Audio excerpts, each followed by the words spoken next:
কেন ডেকেছো এখনো বলোনি? বলার বিয়ে করনি কেন? হ্যাঁ,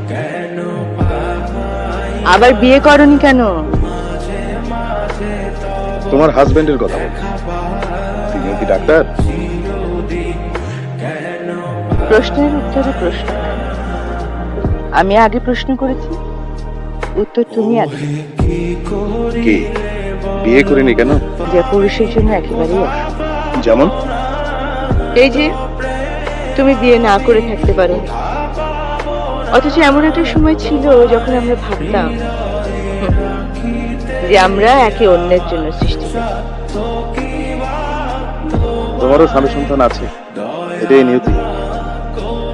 মানুষ কখনো তোর নিয়তি বদলাতে পারে না, কখনো। কোন ইউনিভার্সিটি টিচার হলেই তোমাকে বেশি মানাতো, তুমিও কমফোর্টেবল থাকতে। আমি কি তোমাকে চিনি? চেনো?